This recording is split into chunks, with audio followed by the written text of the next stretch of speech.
Bonjour bien-aimé, je suis Irène Ndongu, de la République démocratique du Congo. J'ai été mort à 2 reprises, et je suis allé en enfer et au paradis. La troisième fois quand je suis mort c'était une expérience de mort imminente. Dans cette expérience le Seigneur m'a donné un message pour son peuple. La première fois que je suis mort, ce fut lors de la naissance de mon bébé, il y a de cela quelques années. Ce fut le 17 janvier 2005. Ceci arriva alors que je servais Dieu dans l'église. En fait, je travaillais dans le service de protocole de notre église. Quoique je servais le Seigneur, j'étais un chrétien hypocrite, car j'avais une double vie. Aux yeux des gens j'étais saint mais devant le Seigneur j'étais hypocrite. Je vivais comme je voulais, comme ceux du dehors. Dans l'église je plaisais les gens mais à la maison je vivais en rébellion envers le Seigneur.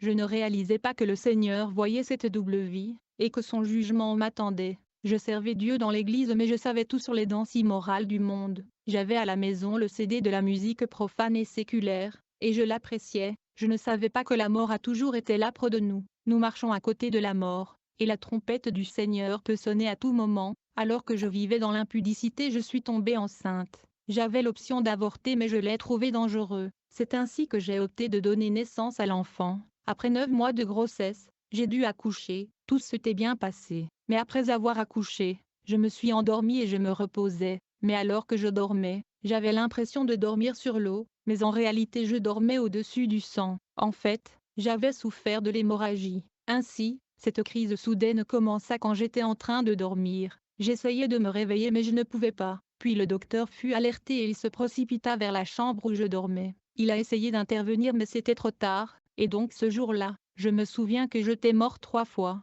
Mais quand je suis mort pour la première fois, j'ai entendu comme un ballon qui s'était explosé. Après le bruit de l'explosion, immédiatement je suis sorti de mon corps. Quand je suis sorti de mon corps, j'ai remarqué que je me tenais dans l'espace et je ne touchais pas le sol. Et j'ai remarqué que je suis devenu deux. J'étais en même temps allongé sur le lit et j'étais debout dans l'espace. Comme je me tenais là, j'ai entendu la sage-femme dire « Cette dame n'est plus là, elle a expiré et elle est morte ». Quand j'ai entendu la sage-femme parler ainsi, je suis allé vers elle afin de lui dire que je ne suis pas mort, et que je suis vivant. Mais quand j'ai touché sa main, j'ai remarqué que j'ai touché l'espace vide. Bien-aimé, le jour où tu mourras tu essaieras de nous parler mais tu ne pourras pas le faire. Tu essaieras de parler à ceux qui sont vivants mais tu ne pourras pas parce qu'ils ne sont plus dans la même dimension que toi. J'étais surpris parce que c'était la première fois que je faisais l'expérience de ce genre de choses. Puis j'ai vu une autre infirmière dire à son collègue, la jeune dame est effectivement morte. Quand je l'ai vue parler comme ça, je suis allé vers elle pour lui dire que je suis vivant et je vais bien. Mais quand j'ai passé ma main autour de son épaule, j'ai remarqué que ma main a traversé son corps, comme si c'était un espace vide. J'étais perplexe et stupéfait. J'essayais de dire à ces infirmières et sages-femmes que je pouvais les entendre et je pouvais les voir. Mais ils ne pouvaient pas m'entendre et ils ne pouvaient pas me voir. Je suis arrivé à la conclusion qu'ils ne peuvent pas me voir et ils ne peuvent pas m'entendre. Il n'y avait pas de contact ou de connexion entre eux et moi. J'étais mort en janvier 2005 à l'hôpital de Musoso dans la 2e rue, à Kinshasa. Vous pouvez y aller pour vérifier mon histoire. Vous pouvez leur demander à propos d'Irène Ndongu, qui donna naissance à un bébé à la date ci-dessus à 23 heures. Ils vont trouver le record pour vous. Bien-aimé, quand je suis mort et je suis sorti de mon corps, je n'avais pas de contact et de communication avec les vivants car j'étais dans le monde des morts. Je me suis rendu compte que j'étais dans une autre dimension, et ils étaient dans un autre monde. Quand je me suis rendu compte de ce fait, je commençais à avoir peur et à paniquer. J'ai commencé à réaliser la gravité de la situation. Je leur répétais que je ne suis pas mort. Je leur disais, me voici à vos côtés, je suis ici et je ne suis pas mort. Mais l'attention de tout le monde était focalisée sur mon corps, et ils semblaient en situation d'urgence. Puis je les ai vus réanimer mon corps qui était allongé au lit. C'est ainsi que je me suis éloigné de ces médecins et ces infirmières qui ne pouvaient pas m'entendre ou me voir. Et j'ai commencé à pleurer. J'étais non loin d'eux en train de pleurer. Plus tard je me suis rapproché d'eux. J'ai tenté de parler à chacun d'entre eux, afin de les convaincre que je ne suis pas mort. J'avais refusé d'accepter la vérité et le fait que j'étais mort. J'ai tenté sans succès de leur dire que je ne suis pas mort pendant que je pleurais. Puis subitement, j'ai entendu une voix me dire, « Irène, les gens meurent sur la terre, tu n'es plus dans le monde des vivants, tu es morte. Vous êtes dans le monde des morts. Bien-aimé, quand la mort va arriver vous ne l'accepterez pas.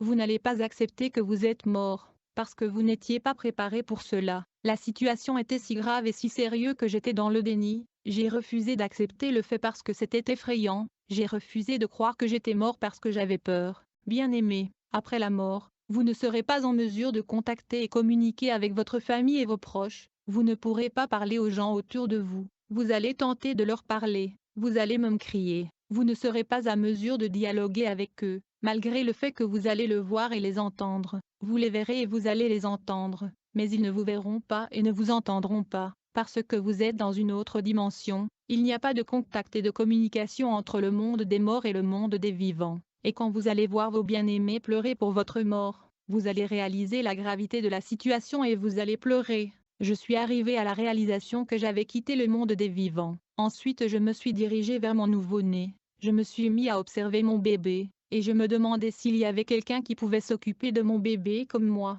Je me suis demandé, qui peut élever ce bébé comme moi? Mais j'étais seule dans cette dimension et personne ne pouvait répondre à ma question. C'est là que ma douleur était centrée. Je me demandais et disais, mon bébé est resté dans le monde, qui va l'élever comme moi? Je me tenais dans cette salle d'urgence en train de regarder les médecins et les infirmières qui essayaient de réanimer mon corps. Je voulais réintégrer mon corps mais je n'avais aucun pouvoir de le faire. Je me tenais là autour de mon bébé, puis soudainement j'ai vu la porte du service d'urgence s'ouvrir toute seule, et un tourbillon puissant a pénétré dans l'endroit où nous étions. Personne d'autre ne pouvait le voir que moi, bien-aimé. Ce vent n'était pas un vent naturel, en effet. Dans notre monde sur la Terre, il n'y a pas de vent pareil. C'était un vent mystique et démoniaque, c'était comme le genre de tempête qui balaye tout dans son trajectoire. C'était si fort et si puissant que j'avais l'impression d'être une feuille de papier, ce tourbillon formant porta.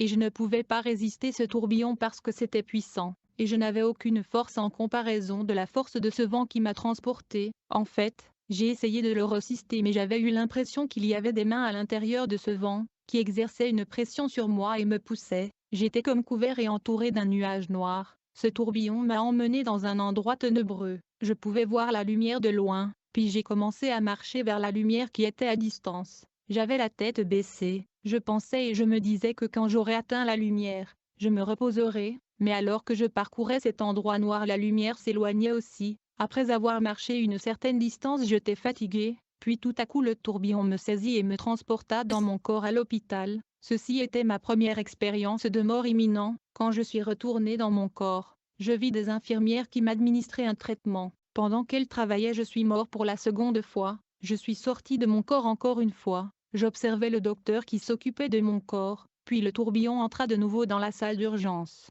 et me transporta hors de l'hôpital, et il me transporta dans le ténèbre. Cette seconde expérience n'avait pas duré, puis je me suis retrouvé à nouveau dans mon corps. Cette fois quand je me suis réveillé, j'ai vu encore plus de médecins et plus d'infirmières autour de mon corps. Ils faisaient tout ce qu'ils pouvaient pour me sauver. Après quelque temps, j'ai vu un docteur appeler une infirmière et lui dire, cette dame va probablement mourir. Elle ne va pas atteindre l'aube. Quand ces deux médecins sont venus près de moi, je leur ai demandé, comment pouvez-vous dire que je ne vais pas atteindre l'aube? Ils m'ont répondu, ne vous inquiétez pas, tout ira bien. Ils parlaient ainsi dans le but de ne pas m'effrayer, ils voulaient donc me calmer, bien qu'ils savaient que j'allais mourir. Ma situation était désespérée et il n'y avait pas d'espoir. Je leur ai dit, j'ai écouté quand vous avez dit que je n'atteindrais pas l'aube, bien-aimé. C'était quand je parlais à ces médecins que j'ai vu deux entités démoniaques qui ont fait irruption dans la salle d'urgence. Ils étaient grands et musclés. Ces entités démoniaques étaient humanoïdes. Ils étaient vêtus de vêtements un peu sales qui avaient la couleur de kaki, mais ces démons n'avaient pas de visage. En vrai dire, ils n'avaient pas des oreilles, de bouche, ils n'avaient pas de nez. Ils étaient donc sans visage, mais ils pouvaient tout de même parler. Ces démons voyagent de la terre au séjour de mort et vice-versa. Auparavant je n'avais pas mentionné le nom de ces démons. Mais le Seigneur vient juste de me le révéler. Le Seigneur m'a dit que ces démons sont appelés des abatteurs. Ces démons sont partout sur la terre, et ils sont assignés et affectés à chaque être humain vivant sur la terre. Ils sont des démons gardiens. Ils gardent et suivent les gens qui vivent dans le péché afin qu'ils les emmènent en enfer quand ils vont mourir. Bien-aimés, ces démons nous suivent partout. La mission de ces démons sans visage appelés abatteurs est de capturer les âmes des humains qui n'ont pas reçu le Seigneur Jésus-Christ, et les emmener en enfer lors de leur mort, et leur mission est aussi de capturer les âmes des chrétiens qui vivent dans le péché, et de les transporter dans le séjour des morts qui est le lieu du tourment. Ces démons sont autour de chaque homme sur la terre, et ils nous suivent tous. Quand tu meurs dans le péché, ils viendront te chercher et te transporteront en enfer, puis ils reviendront sur terre et suivront la vie d'un autre homme. Ces démons sans visage suivent chaque homme vivant sur la terre pour les transporter dans les cellules de prison du séjour de mort. Ils sont toujours envoyés à deux pour chaque homme vivant sur la terre. Chaque homme vivant sur cette terre a deux de ces démons assignés pour le suivre. Ces démons ont des têtes mais ils n'ont pas de visage. Quand ces deux entités démoniaques sont entrées dans la salle d'urgence, l'un toucha ma main droite et l'autre toucha ma main gauche. À la suite de ceci, je suis sortie de mon corps. Immédiatement après avoir quitté mon corps, j'ai réalisé que mon corps avait changé. J'étais comme dégradé. Quand je suis mort, j'ai remarqué que j'avais un corps qui était dégradé en comparaison avec le corps que nous avons sur la terre, qui reposait sur le lit d'hôpital. J'ai remarqué que mon corps qui était étendu à l'hôpital était mieux que celui que j'avais. En réalité, le corps que j'avais était le corps du péché qui brûlera en enfer. Si vous mourrez comme pécheur, vous verrez ce nouveau corps de péché. Au début, je pensais avoir acquis ce corps quand je suis mort, mais plus tard j'ai compris que j'avais déjà ce corps avant même que je meure parce que je vivais dans le péché. Tout à l'heure je parlerai de ma deuxième mort qui arriva quand j'étais en bonne relation avec Dieu. En conséquence de cela, j'étais revêtu d'un corps de gloire qui était bien meilleur que le corps terrestre. Quand je suis mort en tant que bon chrétien, j'ai mis un corps de lumière. Mais cette fois quand j'étais morte et quand je suis sortie de mon corps, j'ai remarqué que j'avais le corps de l'humiliation, et j'étais comme pliée avec un fardeau sur mon dos. Ce fardeau était mes péchés que je devais porter. Ce fardeau était lourd pour moi à porter. Bien-aimés, vous ne sentez pas le fardeau de vos péchés parce que la grâce de Dieu est sur vous. Mais si tu meurs dans tes péchés, tu porteras seul le fardeau de tes péchés. Quand un chrétien meurt, ses œuvres le suivent. Quand un non-chrétien meurt, ses mauvaises œuvres et ses actes le suivent aussi. Bien-aimés, nous allons tous porter nos péchés si nous mourons dans la rébellion. La Bible dit, et j'entendis du ciel une voix qui disait, écrit, heureux dès à présent les morts qui meurent dans le Seigneur. Oui, dit l'Esprit, afin qu'ils se reposent de leurs travaux, car leurs œuvres les suivent. Les actes que vous faites dans la clandestinité seront exposés. Alors comme j'étais mort dans le péché, je marchais lentement à cause de ce fardeau de péché. Remarquez que Jésus a dit, venez à moi, vous tous qui êtes fatigués et chargés, et je vous donnerai du repos. Prenez mon joug sur vous et recevez mes instructions, car je suis doux et humble de cœur, et vous trouverez du repos pour vos âmes. Bien-aimés, j'avais du mal à marcher à cause du fardeau sur mon dos, et c'était douloureux. Laissez-moi vous avertir, chers chrétiens, vous qui jouissez du péché et qui ignorez les avertissements de Jésus. Vous allez porter les péchés que vous appréciez sur votre dos comme ce fut mon cas, et donc quand ces démons sont entrés dans la salle d'urgence, ils ont commencé à me harceler de le suivre hors de l'hôpital. Mais j'étais réticent car je ne voulais pas le suivre. Je me suis dit ces médecins et ma famille devraient quand même me voir et les choses qui m'arrivent. En effet, quand les démons m'ont demandé de le suivre, je regardais mon père et ma mère qui étaient dans la salle d'urgence. Je me suis dit, si seulement mon père pouvait me voir, comment mon père ne peut-il pas voir ces gens qui sont venus me capturer et m'emmener dans un endroit mauvais? Je disais dans mon cœur, si seulement mon père pouvait me voir, il aurait pu faire quelque chose pour moi, il aurait pu m'arracher de la main de ces démons, il aurait pu me sauver. Bien-aimés, si vous ne vous débarrassez pas du péché dans votre vie aujourd'hui, vous ferez face aux conséquences de ce péché seul, et aucun membre de votre famille ne sera avec vous, vos parents et partenaires ne seront pas avec vous, votre pasteur qui vous prêchait ne sera pas là. Ce jour-là, tu crieras à ta mère et à ton père mais ils ne t'entendront pas. Quand le démon m'a demandé de le suivre, j'ai commencé à le suivre car mon père et ma mère ne pouvaient pas m'écouter. Alors que mes yeux étaient sur mon père et ma mère, je pleurais. Je disais en moi, comment se fait-il qu'ils ne peuvent pas me voir afin qu'ils puissent faire quelque chose pour moi? Alors que je suivais le démon, je marchais lentement à cause du fardeau lourd que je portais. C'est ainsi que ces démons se mirent à me battre et me harceler de marcher rapidement. Ces démons n'avaient pas de pitié ni d'amour. Ils me battaient, et ils se moquaient aussi de moi. Bien-aimés, si vous mourrez dans le péché, ils vont se moquer de vous parce que vous avez eu l'occasion de venir à Jésus-Christ le Sauveur de l'humanité. Vous avez eu l'occasion de garder la parole de Dieu afin que vous puissiez échapper à tout ceci. Quand vous serez devant ce démon, vous remarquerez que votre bouche sera fermée. Bien-aimé, tu n'auras pas le courage de te plaindre de leur traitement. Alors qu'on marchait, j'ai remarqué que la route était longue, et j'étais battu impitoyablement par ces démons parce que je ne pouvais pas marcher vite. Ils me battaient, ils se moquaient de moi, ils me disaient, stupide, sur terre votre chef a dit qu'il est le chemin, la vérité, et la vie.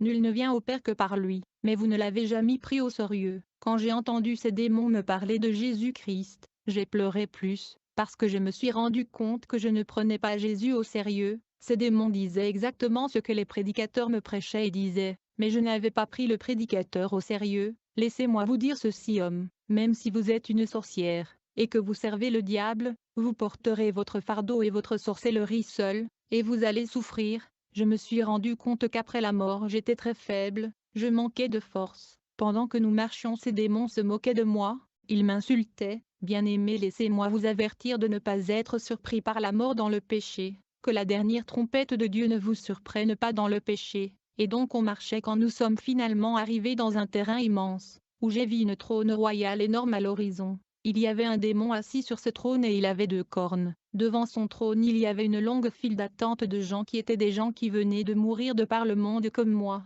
Ces gens mortes pleuraient avec épouvante et effroi comme moi, et on se demandait où nous étions. Je remarquai que chaque personne dans le fil d'attente pleurait de terreur. Nous étions remplis d'épouvante et se tait l'horreur. Je remarquai aussi que chaque personne dans ce terrain avait 2 démons, l'un à sa droite et l'autre à sa gauche. Quand nous sommes arrivés dans ce terrain, je rejoignis le fil d'attente de ce gens mortes. Puis j'ai vu la première personne dans le fil d'attente, qui suppliait le démon qui était assis sur le trône, de le laisser retourner sur la terre afin qu'il puisse se repentir. Le démon qui était sur le trône se leva, il était l'un des princes du diable, il répondit à cet homme en riant intensément. D'abord il se mit à se moquer de la personne qui plaidait pour le pardon. Il fut rejoint dans ses rires et moqueries par le démon abatteur sans visage qui gardait chaque personne dans cet endroit. Il riait intensément et se moquait de cette personne et les morts qui étaient dans le fil d'attente. Puis j'ai vu ce prince de démons qui était assis sur le trône poser à cet homme les questions suivantes. Il lui dit, « Tu étais dans le monde, et tu as entendu parler de lui, mais l'avez-vous reçu comme Seigneur et Sauveur? Pourquoi avez-vous refusé de le recevoir dans votre vie? Vous ne saviez pas que lorsque vous étiez dans le monde, le salut et la délivrance étaient en lui. » Ce démon parlait de Jésus à la foule qui était dans le fil d'attente, car il savait qu'il était trop tard pour nous tous dans le fil d'attente. Il a encore demandé à cet homme, « Vous étiez dans le monde, vous avez entendu parler de lui, avez-vous gardé ses commandements? Il vous a donné le commandement que vous étiez censé garder. Vous avez délibérément décidé d'ignorer ces commandements. » Le prince de démons nous a dit, « Vous ne devez pas blâmer notre maître Lucifer. Si vous avez atterri ici, c'est votre choix et votre décision. Ce n'est pas la faute de notre maître que vous aimez blâmer pour vos soucis. » Qui ce démon parlait de Lucifer avec beaucoup de fierté. Il posa la dernière question à cet homme et dit, « Vous étiez dans le monde, vous avez entendu parler de lui, l'avez-vous servi?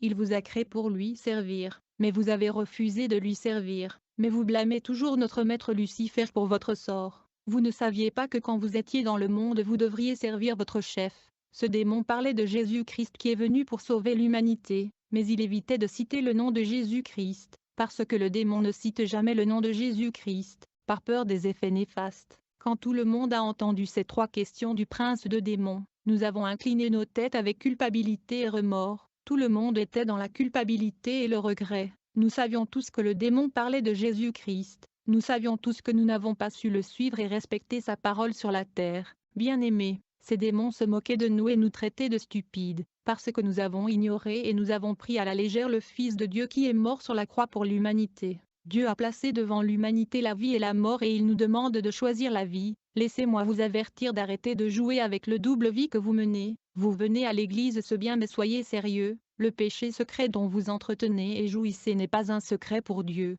Il voit ce que vous faites en secret. Bien-aimés, quand nous avons compris que nous n'allions plus retourner sur terre pour se repentir, on se mit à pleurer encore plus. Nous avons commencé à supplier et à demander miséricorde et pardon. Quand le prince de démons qui était assis sur le trône nous a vu supplier et demander la miséricorde et le pardon, il nous a dit, « La grâce et le pardon sont abondamment disponibles sur la terre. Vous avez laissé la grâce et la miséricorde à la surface de la terre. Il n'y a pas de grâce et de miséricorde dans l'au-delà après la mort. » Bien-aimés, aujourd'hui, si vous entendez sa voix, n'endurcissez pas vos cœurs, comme lors de la révolte. La loi a été donnée par Moïse, mais la grâce et la vérité est venue par Jésus-Christ. Bien-aimés, la grâce et la miséricorde est abondamment disponible quand vous êtes sur la terre, mais une fois que vous êtes morts il n'y a plus de grâce et de miséricorde. Ceux qui sont dans la morgue, s'ils ont refusé de se repentir dans leur vie, c'est fini pour eux. Il est trop tard pour eux. Il aurait été préférable pour eux de ne pas naître. Comme je me tenais là dans le fil d'attente, j'ai remarqué que plus de gens mouraient sur la terre et rejoignaient le fil d'attente.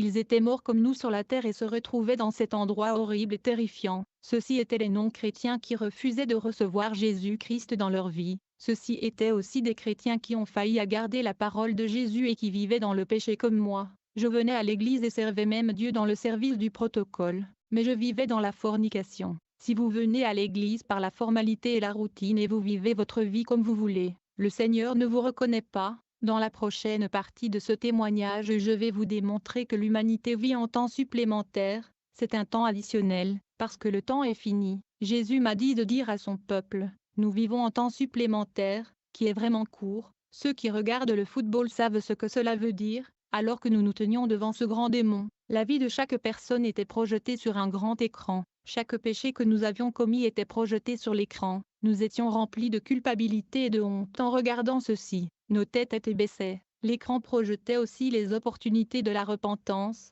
et de conversion Jésus-Christ que Dieu avait placées devant nous. Et comment nous avons raté ces occasions et opportunités. Quand je suis devenue la première personne dans le fil d'attente, ma vie fut projetée dans l'écran géant. J'ai vu une scène où je servais Dieu dans l'église dans le service du protocole. Durant cette période, je vivais dans la fornication. L'écran projetait une scène où j'étais dans l'église et le pasteur prêchait à propos de la fornication qui était le style de vie que je menais. La prédication pastorale correspondait à ma vie de fornication. Le message était pour moi mais je l'ai ignoré et j'ai gaspillé l'opportunité de revenir à Jésus-Christ. Le message était particulièrement pour moi. Il parlait de mon style de vie de fornication. J'ai remarqué que dans cet écran nous pouvions aussi regarder les pensées qui traversaient mon esprit alors que le pasteur prêchait. Je pouvais voir ce que je pensais pendant que le message était délivré. Après que le prédicateur a fini de prêcher, il a fait un appel de repentance, et il a demandé aux gens qui voulaient venir à Jésus-Christ et d'abandonner leurs péchés d'avancer. À ce moment-là, je disais dans mon cœur, je suis déjà un serviteur. Si j'avance devant,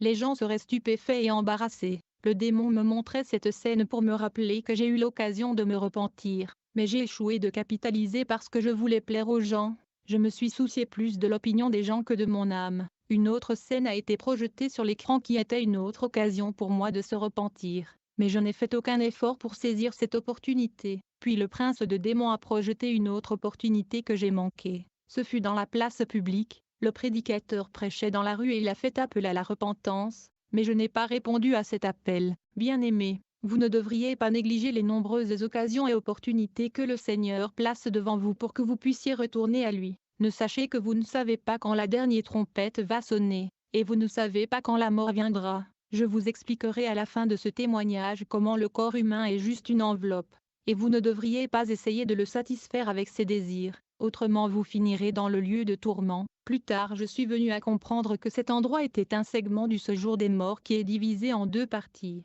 Il y a le lieu de repos où les chrétiens qui marchent dans la sainteté iront après la mort, et il y a le lieu de tourment. J'étais dans le lieu de tourment. Nous étions tous supposés obtenir un code d'accès, qui devrait nous donner accès aux cellules de nos prisons et au département de lieu de tourment. Chacun devait être placé dans sa cellule et département. Quand je parle du code d'accès, je veux dire le péché que je portais était supposé être enlevé, afin que je puisse recevoir une étiquette sous la forme d'un plaque contenant le nom de mon péché principal. Chaque personne qui était dans le fil d'attente était supposée obtenir une étiquette ou une plaque avec son péché principal écrit dessus. Cette plaque était placée sur la poitrine des morts. Il y avait des gens avec une étiquette de voleur, étiquette de fornicateur, étiquette de meurtrier, étiquette de calomniateur, étiquette d'orgueilleux, étiquette de manque de pardon. Ces gens sont condamnés à cause de l'étiquette sur leur poitrine. Vous ne pouvez pas entrer dans le séjour des morts à moins d'avoir une étiquette avec votre péché sur votre poitrine. Cette étiquette du péché était comme le code d'accès. Bien-aimés, s'il y a un péché qui est devenu répétitif dans votre vie chrétienne, vous êtes devenu confortable avec ce péché-là. Vous devez comprendre que ce péché vous conduira dans le séjour de mort, à moins que vous ne cherchiez la délivrance de l'emprise de ce péché. Ce péché sera écrit sur une plaque ou une étiquette et sera placé sur votre poitrine. Quand je me tenais devant le prince de démons, qui était assis sur son trône royal, il a pointé son bâton sur ma poitrine, pour imprimer le nom de mon péché principal qui était la fornication sur la plaque qui était sur ma poitrine, pour que le démon abatteur m'emmène dans mon cellule. Le prince de démons était sur le point d'imprimer mon péché principal sur ma poitrine. Quand quelque chose s'est produit, j'ai vu la main du Seigneur descendre entre lui et moi. Comme résultat, il était incapable d'imprimer mon péché sur la plaque qui était sur ma poitrine. Après cet incident, le démon abatteur m'ont emmené dans ma cellule pour me verrouiller. Mais le problème est que je n'avais pas la plaque avec le nom de mon péché. Or c'est mon péché principal qui était le code d'accès par lequel la cellule de ma prison allait s'ouvrir. Ces démons sans visage ne pouvaient donc pas ouvrir la porte de ma prison, parce qu'ils n'avaient pas le code d'accès. C'est ainsi que ma cellule ne pouvait pas être ouverte. Alors, j'ai vu les deux démons abatteurs qui se mirent à discuter de ce qu'il faut faire. Ils m'ont demandé, pourquoi tu n'as pas le code d'accès? Je leur dis, j'ai vu une main qui empêchait le prince sur le trône de me donner le code d'accès. C'est alors que ces deux démons se mirent à m'injurier. Ils m'insultaient avec colère et ils étaient aggravés. Ils ont pris du temps à m'insulter. Ce démon qui n'avait pas de bouche parlait comme même. Puis un de ces démons abatteurs dit à son collègue, quoi que nous fassions, nous sommes dans l'obligation de lui retourner sur la terre. Ce collègue lui répondit, tu parles comme ça, tu ne trouves pas que lui retourner sur la terre est scandaleux? Il a tout vu et il a tout entendu, il va avertir le monde, il va dévoiler ce qu'il a vu, bien-aimé, ce que j'ai vu et entendu et ce que je suis en train de vous dire. Une démon dit à son collègue, n'ayez pas peur, nous allons surveiller ce qu'elle va faire. Bien-aimé, je peux vous confirmer que je suis combattu. Alors ils ont conclu qu'ils devaient me retourner sur la terre. C'est ainsi ils ont décidé de ramener mon esprit sur la terre dans mon corps. En retournant sur la terre, ils ont parcouru beaucoup de cimetières dans le pays. Dans ce cimetière, il y avait de tombes de chrétiens qui projetaient ces démons à de dizaines de kilomètres, parce que les anges gardent le reste de chrétiens. Alors que les deux démons ont commencé à me ramener sur terre, j'ai entendu le démon dire à son collègue, retourner cette dame sur la terre est scandaleux. Cette femme va sûrement exposer le secret de l'au-delà à l'humanité. Bien-aimé, je voudrais vous confirmer que depuis que je suis revenu à la vie, j'ai témoigné partout et mon témoignage a attiré beaucoup de gens à Jésus-Christ. J'ai révélé le secret du monde des morts et beaucoup sont sauvés. Je suis là pour vous avertir de craindre le Seigneur et de revenir à Jésus-Christ, sinon vous allez finir dans le séjour des morts qui est le lieu du tourment. La façon dont tu vis cette vie est un choix que tu as fait d'aller soit au paradis soit en enfer. Quand nous sommes arrivés à l'hôpital, j'ai vu deux anges du Seigneur debout près de la porte de l'hôpital. Quand nous nous sommes rapprochés de l'hôpital, les démons m'ont jeté autour de la porte où les deux anges se tenaient. Avant que je ne tombe au sol, je me suis rendu compte que j'étais tombé dans les mains des deux anges de l'Éternel.